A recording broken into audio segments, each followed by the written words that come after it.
Yo soy Verónica Montes de Oca, soy investigadora titular del Instituto de Investigaciones Sociales de la Universidad Nacional Autónoma de México.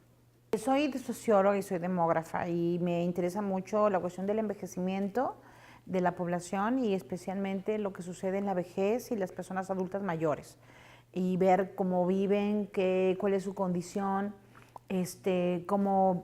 cuáles son las formas de envejecer que tiene México, las oportunidades de pronto o los problemas que enfrentan las personas mayores. Comencé a estudiar envejecimiento porque mi padre murió muy joven y yo quería saber qué había pasado porque él no había llegado a ser una persona anciana.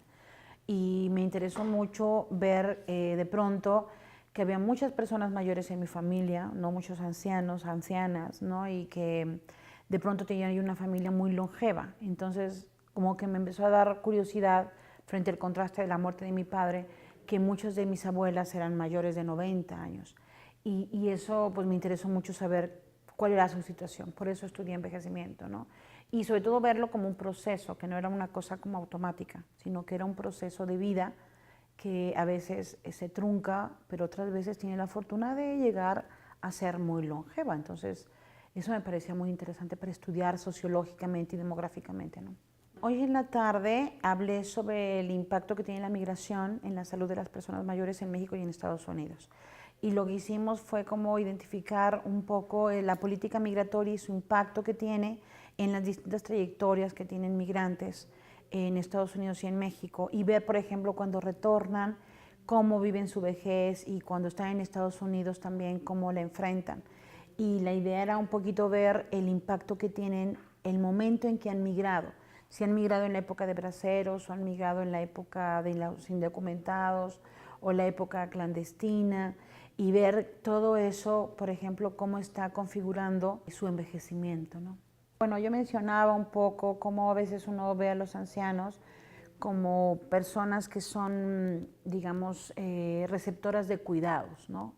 Y a veces cuando una persona es mayor uno piensa es que necesita que la ayuden, necesita que no la llevamos a Estados Unidos, necesitamos cuidarla.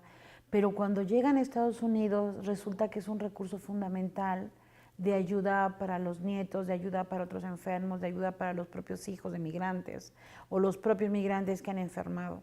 Entonces yo me encontré con varios casos donde los mayores no son los pasivos receptores de cuidado, sino son los proveedores de cuidado.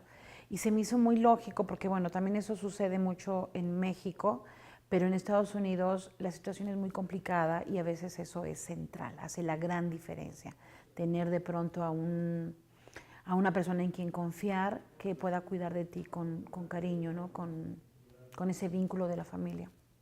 Recuerdo mucho la de un señor también que iba con nosotros en el camión de los mismos y él vivía en Laredo, en la parte de Estados Unidos, y él vivía en me decía él que en un parking, o sea, en esas casas que están estacionadas en los, como estacionamientos, ¿no? Pero él trabajaba envolviendo mercancías en los supers, de pronto, en los supermercados.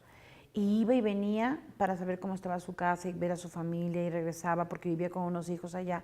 Entonces decía que a veces tienen el corazón partido, ¿no? Están de un lado y quieren estar en el otro y cuando están en el otro quieren estar en este. Entonces siempre están como en esa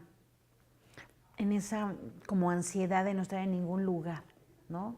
Y de estar siempre como intranquilos, ¿no? Entonces eso, por ejemplo, me llamó mucho la atención de este hombre, que ya era grande y sin embargo iba y venía en estos camiones para seguirse manteniendo, de pronto como esos que envuelven mercancías, ¿no? Y se me hizo, no sé, de pronto todas las estrategias que tiene la gente y a veces puedes dormir en un cuartito, pero tú estás ahorrando para regresar, ¿no?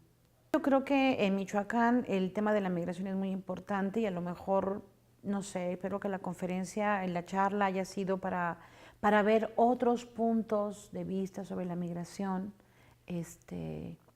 vinculada con el envejecimiento de los migrantes y que no nada más vemos a los migrantes como los que envían remesas o los que son fuerza de trabajo, ¿no? Sino son seres humanos que tienen derechos y que muchas veces en Estados Unidos se le vulneran, ¿no? Y sufren.